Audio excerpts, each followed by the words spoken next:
The Shrewsbury Girls Basketball Summer League Championship going off tonight. It is the Midwatch versus the Swickle. It is Shrewsbury versus Millbury. We've got all your highlights in Millbury. Certainly coming to play, flying out of the gates in this one. We pick it up in the first half. Shannon Reno for Millbury with the drive and finish. More from Millbury and more from Shannon Reno. Reno going again down the alley, the left-handed scoop for two. Millbury up 14-5 early on. Then it's Shannon Reno feeding Abby Gilbert. On the run, Gilbert to finish. Millbury looking good. The other Reno, Kelsey Reno, getting into the act ahead of the pack. Transition two. Shrewsbury coming back. Jalciana Horton with the hoop and the hack. Second half now. Morgan Cronin in the paint. Morgan Cronin putting Millbury up by 16. Cronin beyond the arc. Cronin knocks down the three. Wooley's up big. Millbury, the offensive rebound. It's Shannon Reno. She feeds her sister Kelsey. Great movement without the ball. Millbury up by 19, but that is awesome. Alana Filippo in transition. This Millbury team is just flat out loaded, and they all can play, and they understand the game so well. Horton the hoop and the harm. Good passing from Millbury. They go around, they go inside to Filippo. She finishes, and Millbury wins your championship. 45-18 is the final. The Worcester Bravehearts finishing up the regular season this week, and then it's on to the playoffs. You know, it is a very long season, especially for the players. So it certainly helps when everyone gets along and everyone pulls for each other.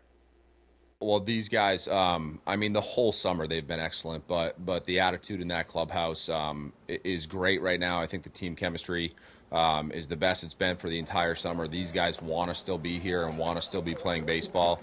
And I think with 56 games in just over 2 months that we have to play in the FCBL, the team that has 35 guys that still want to be here at this point in the season is the team that's going to be able to do the most damage in the playoffs. So I like where we're at. I love the group of guys. They just got to kind of ride what we've been doing lately for the next 2 weeks here.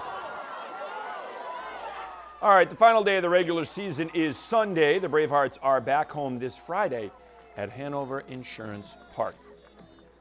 The second season begins this Saturday for the Massachusetts Pirates. The Pirates taking on the defending champion Carolina Cobras in the first round of the playoffs. Now, these two teams met back in April early on in the regular season. Carolina won that game, but the Pirates are a different team now. When we played them in April, we had a bunch of rookies that weren't used to the arena game. So now that we're here late in the season, ready for the playoffs, our team has evolved. Also, we added a few more pieces since April, key pieces. So it's a totally different team now. These guys know how the game goes, know how to play. You know, we're flying around, we're playing fast right now. So we're expecting our guys, especially defensively, to go down and perform. Now, I feel like we got one of the best defenses in the league. And then on offense, we were still figuring things out. You know, even though we had some veterans, we had guys playing out of position. We were going in, you know, without all guns firing, you know. And so this time we will be. All right, the Pirates are at Carolina this Saturday in the first round of the playoffs, and that'll do it for sports. Well, Kevin, sticking with the football theme, the Patriots are back on the practice field at Gillette Stadium despite the heat. Players had yesterday off. It's now week 2 of training camp for Tom Brady and the rest of his teammates. On the field, Brady talked about how this year will be a little different. There's a lot of turnover, you know, every year, and you deal with that turnover, and there's a lot of new guys trying to assimilate into what we've done here for a long time, and you know, it's really, you know, up to them to get up to speed, and everyone here has got to, you know, help them get there. Brady will celebrate his 42nd birthday this weekend. The Pats' first preseason game is next week. They'll be in Detroit to take on the Lions. I don't know, Tom Brady, at 42, he doesn't seem to age. He's kind of like you, Kevin. You know, it just remains the same. Yeah, the TB12 method, the KS method, it's far different. Pepsi Max, Twizzlers over here where Brady's eating avocado ice cream. Hey, whatever works. I mean, you know, to each his own. Yes, you're right. It is. But it's incredible that he's able to do this. At 42 years old, I mean, it's 42 years old, you got to stretch just before you go to bed. Otherwise, you're going to wake up with a cramp in your leg or your hip or your knee's going to wake you up.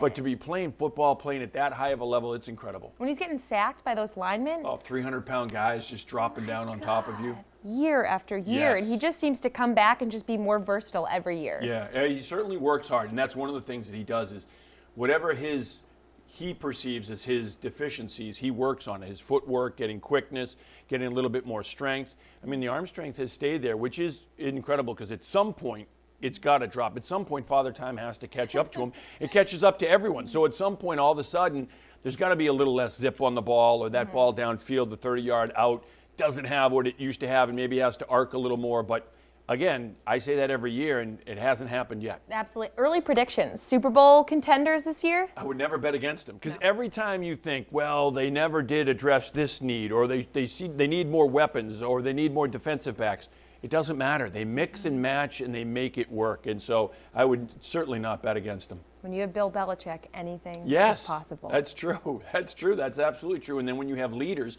and that's what Brady is too. I mean, he's a great player, but he's a leader, and that's what you have, is you have a guy who sets the example himself. Everyone else follows, and no matter what they were like at different organizations, when they come to the Patriots, they step in line. Absolutely, and Gronk will truly be missed this year, but Oh I my think God, that other Jeff. people are going to step up in his position. And that's what they do every year, whether it was Wes Welker when they traded him away or let him go. It's every year they lose one or two big players, and you think, this is it. This is the year. Nope, doesn't happen. All right, well, you heard it here first, folks.